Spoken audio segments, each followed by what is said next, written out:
This is a problem you're probably familiar with. I'd like to peek into some of these platforms before a dozen sales reps get bloodthirsty for my curiosity. How do we go about that? Listen, I get it. Sales reps can be annoying, and it's a good idea to turn to the community for help if you want to sneak peek into some of the tools that you're looking into. But in the end, it's still you who will have to do the work in this case. What if I told you there's a better way where the sales rep does the work for you and you finish your project faster? I'll show you how. I was facing the same problem a couple of years back when we were looking for a new support platform at the previous company I used to work at. We were considering 12 vendors, and these were just some of the emails I would have had to deal with from 12 different sales reps. Instead, I made them do the work for me and we finished the project in 3 months.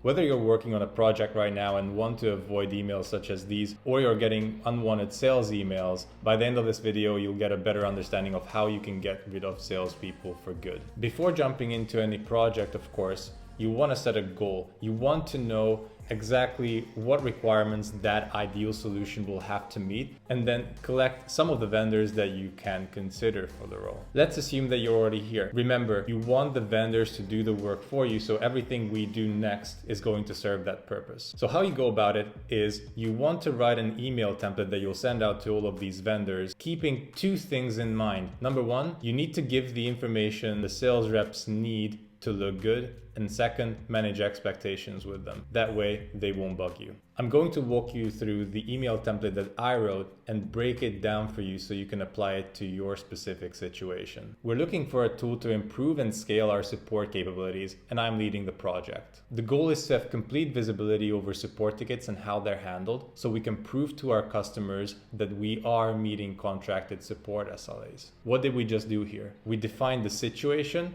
the problem, and the goal that we would like to do. Sales reps will want to understand, is this a problem that we solve for? So it's important to clarify these 3 things right off the bat. Back to the email. Providing proof of meeting support SLAs is taking up countless work hours each month that could be spent improving customer experience. Here we just gave more context on the problem and then some insight into what stage we are in, showing the sales rep that we are serious about solving this issue. Sales reps will want to understand if this is worth their time. What stage are you currently in? Are you just window shopping or ready to buy? And second, what's the scope of this project? Am I going to have a payoff here? And if they are, trust me, they'll go above and beyond to support you. So how do we do that? Every vendor sharing a problem area will have similar pricing, minor differences. So it's important to frame the scope of the project in terms that they can understand. How many units of X am I going to sell here? In our case, it was number of seats. So how did I continue the email? We have 15 people who need access to the platform right now, and we're doubling year over year. By the end of this year, we'll be around 25 to 30 people. And then for the next 2 to 3 years, we're going to double that. That's what you can expect. But there's one more thing you have to do to get things done fast. And that's have the sales rep prioritize you over all the other customers that they're working with. So you'll have to define the timeline. In our case, I said, ideally, we want to have a solution in place in the next 3 months. And 3 months can be just a made up number. It's like saying we need the solution yesterday.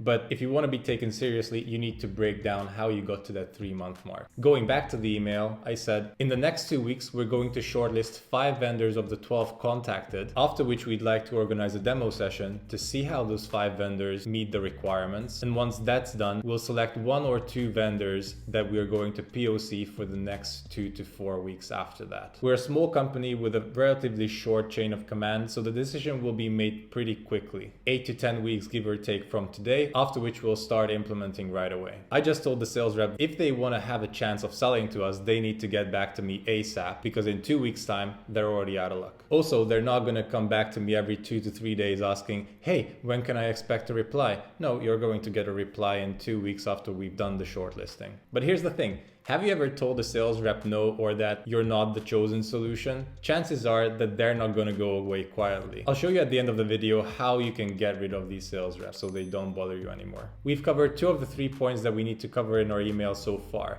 Number 1 was, is this our problem area? So they take you seriously. And second, is this worth my time? So you get responses fast. But to get the quality of work that you're looking for, you'll need to take this third point into consideration as well. What do I need to do to win? Part of that is the pricing, the decision-making criteria and decision-making process, and then who are the stakeholders involved. But how do you get into pricing this early in the project? Well, it's going to come down to what your requirements are. So at the very beginning, when you put together the list of requirements, ideally that's an Excel sheet or some other form of document that you can share with them, the decision-making criteria and process is something that I actually embedded in the timeline part of this project that we talked about previously. Lastly, the sales reps will want to know who else will need to have a say in this project for us to put together the best possible solution for you. So it's in your best interest to share who else will be involved in the project and the decision making. I kept that pretty simple. If you remember at the very beginning of the email, I mentioned that I'll be leading the project, and I closed off the email saying, please keep my colleagues in CC in the loop when you reply so we can collaborate better across the company. That's pretty much it for the template itself. Now, how do you get rid of the sales reps as you eliminate vendors throughout this process? And it comes down to no one wants to look bad or incompetent, especially not in front of their peers and manager. You only have to share 3 things with the reps and they're gone for good. Number 1, why did we lose? Second, who did we lose to? And third, can I do anything to win you back either now or later? Trust me,